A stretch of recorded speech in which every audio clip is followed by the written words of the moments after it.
नमस्कार। मैं डॉक्टर सरवण सैनी। आज के इस वीडियो में अपन पढ़ेंगे मिल के स्वतंत्रता संबंधी विचार।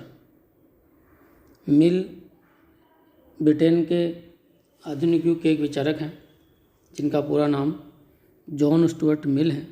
शॉर्ट में जेएस मिल भी कहते हैं और मिल भी इनको वो कहते हैं। मिल के राजनीतिक विचारों में उनके स्वतंत्रता संबंधी जो विचार है वो महत्वपूर्ण हैं और मिल की पुस्तकों में उनकी एक सर्वाधिक प्रसिद्ध और महत्वपूर्ण जो पुस्तक है ऑन लिबर्टी। मिल ने अपनी पुस्तक ऑन लिबर्टी में अपने स्वतंत्रता संबंधी विचारों का प्रतिपादन किया। जैसा कि अपन जानते हैं, आधुनिक लोकतांत्रिक युग में स्वतंत्रता और समानता की अवधारणा जो है वो अत्यधिक महत्वपूर्ण है। अपन ये भी जानते हैं कि स्वतंत्रता के वातावरण में ही लोकतंत्र का संचालन संभव है। स्वतंत्रता के वातावरण में ही व्यक्ति के व्यक्तित्व का विकास संभव है। स्वतंत्रता के वातावरण में ही समाज का विकास संभव है। आज जो मानव समाज की इतनी प्रगति देख रहे हैं उसमें स्वतंत्रता का भी बहुत बड़ा योगदान है। इसलिए चूँकि स्वतंत्रता संपूर्ण समाज और मानव जीवन के लिए महत्वपूर्ण है, इसलिए मिल ने अपने विचारों में स्वतंत्रता को महत्वपूर्ण स्थान दिया है और स्वतंत्रता पर ही एक पुस्तक उन्होंने लिखी है।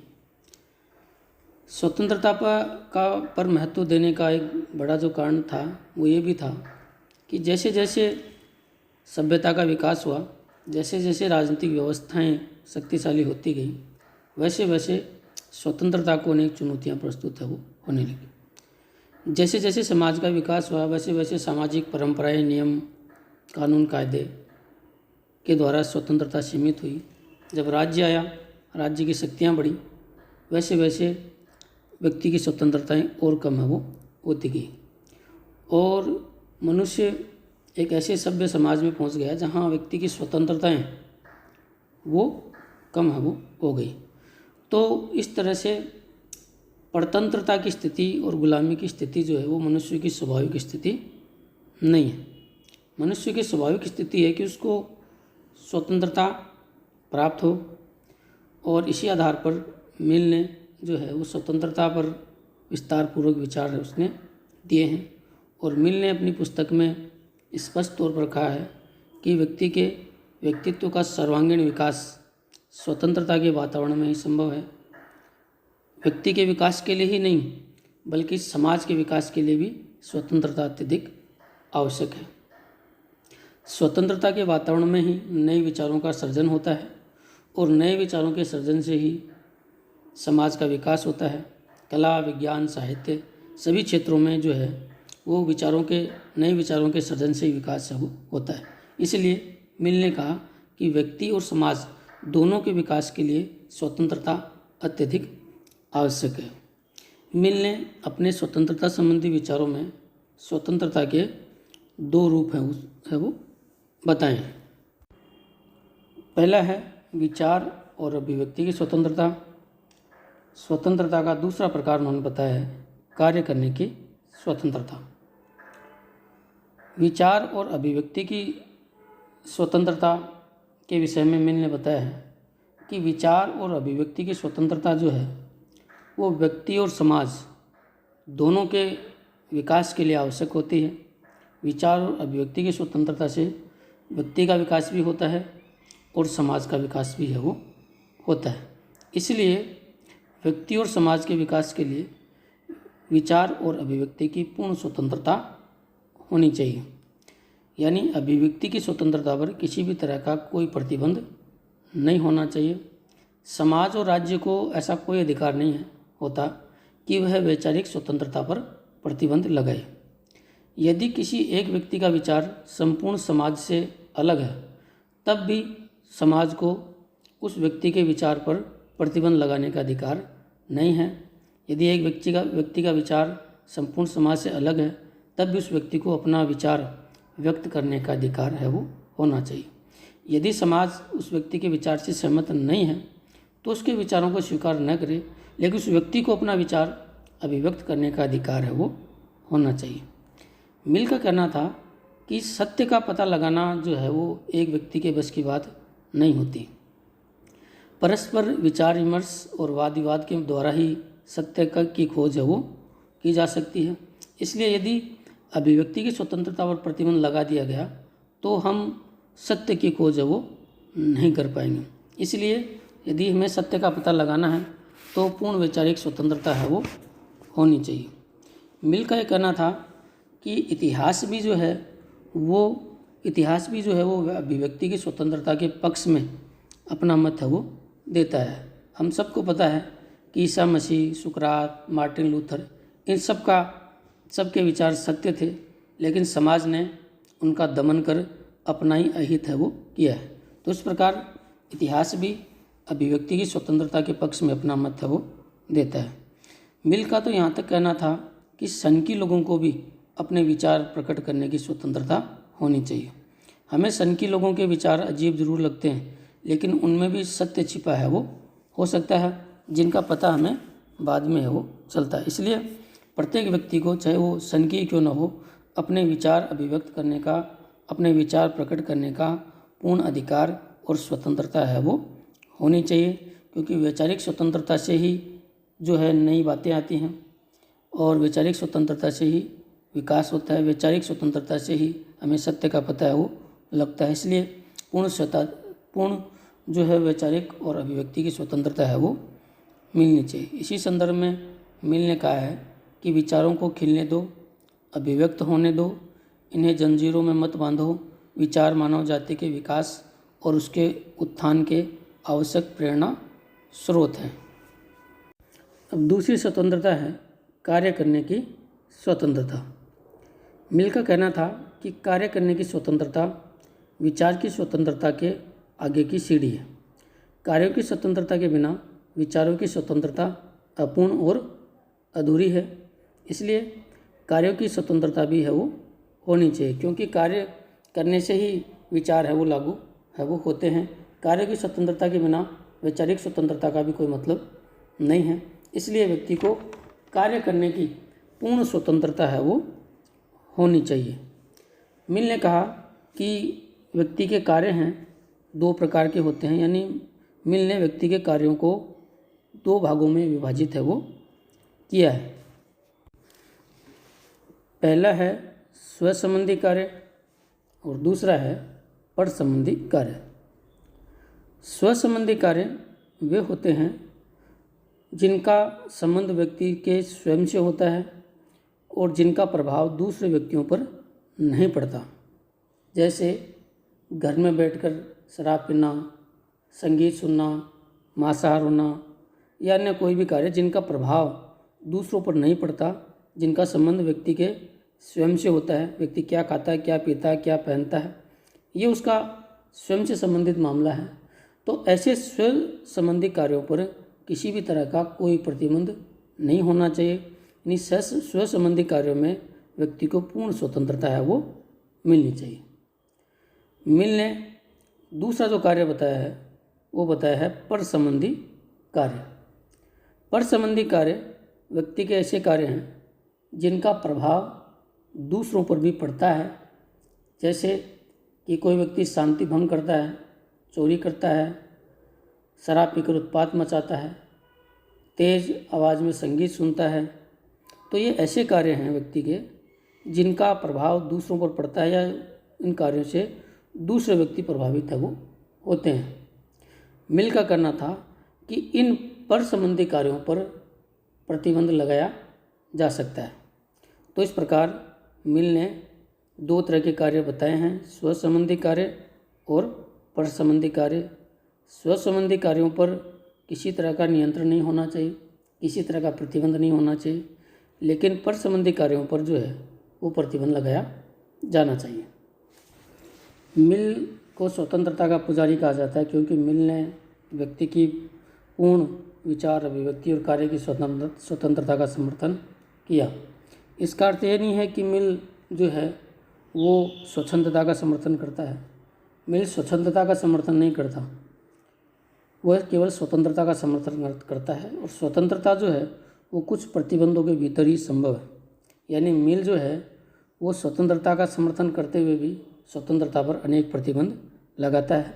मिल ने व्यक्ति के लिए स्वतंत्रता का समर्थन करने के साथ ही उस पर अनेक सीमाएं भी हैं वो लगाई हैं। स्वतंत्रता पर अनेक प्रतिबंधों का समर्थन भी उसने किया है। तो मिल ने स्वतंत्रता की कौन कौन सी सीमाएं बताई हैं, अब अपन उस पर चर्चा करेंगे। मिल ने स्वतंत्रता पर पहली सीमा ये लगाई है कि राज्य व्यक्ति की स्वतंत्रता में तब भी हस्तक्षेप कर सकता है जब व्यक्ति अपनी स्वतंत्रता का प्रयोग जो है वो दूसरों को हानि पहुंचाने के लिए करता है। ऐसी परिस्थिति में राज्य व्यक्ति की स्वतंत्रता को सीमित है वो कर सकता है।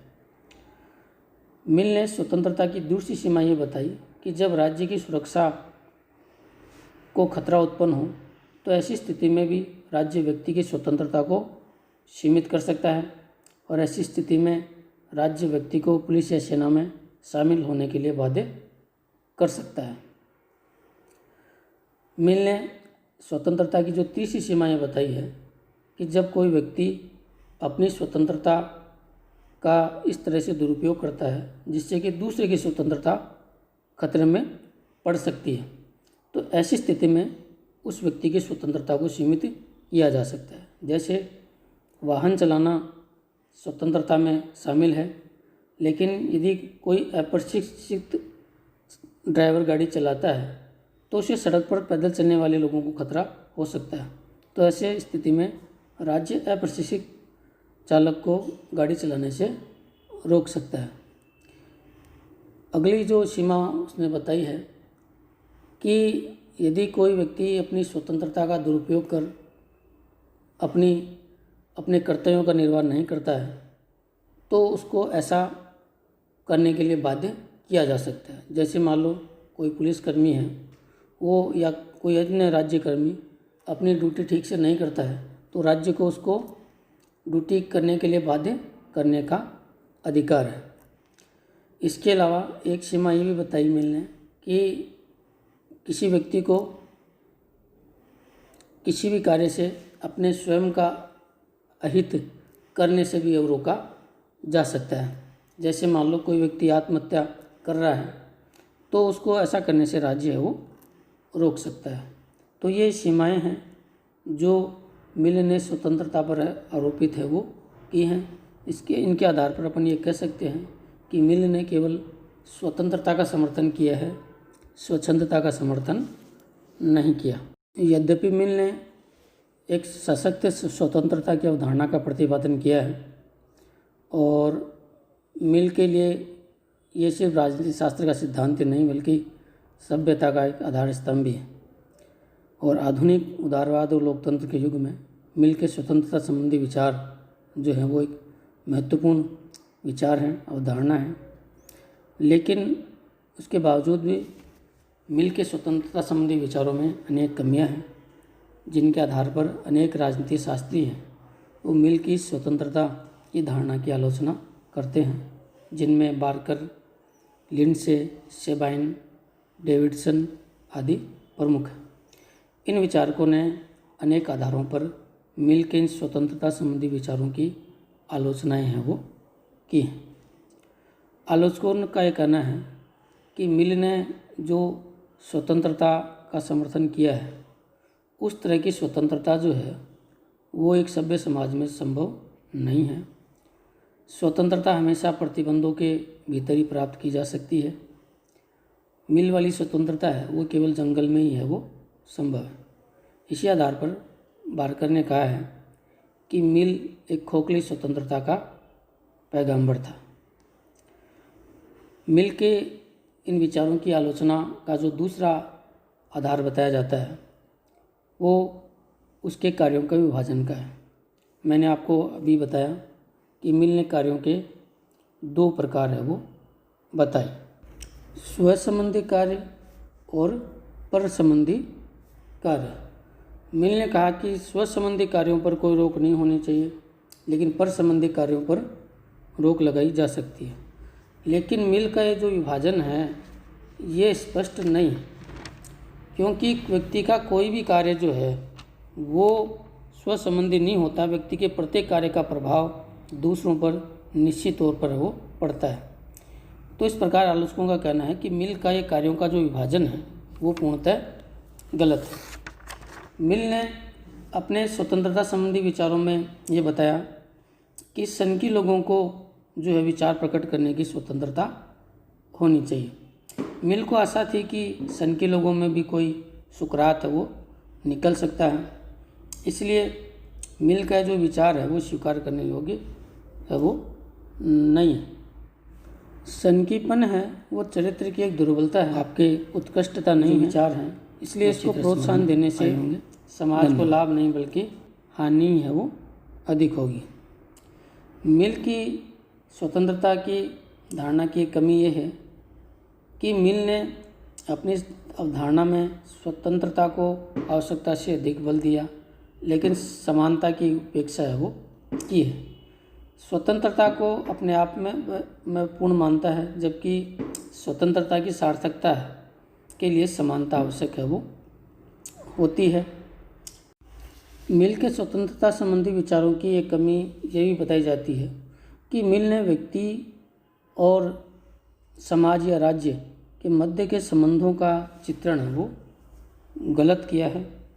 मिल ने अपने विचारों में या मिल ने समझा है कि समाज और राज्य जो है वो व्यक्ति के अधिकारों में, उसके जीवन व्यापन में एक बाधा है, जबकि ये उचित नहीं है। समाज और राज्य जो है वो व्यक्ति के लिए बाधक नहीं बल्कि साधक है वो होते हैं। समाज और राज्य है तभी व्यक्ति स्वतंत्रता का उपयोग है वो कर सकता है।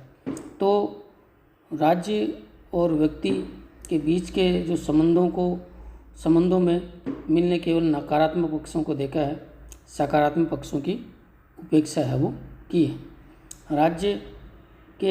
राज्य और समाज में ही व्यक्ति को अधिकतम संभव स्वतंत्रता है वो प्राप्त है वो हो सकती है।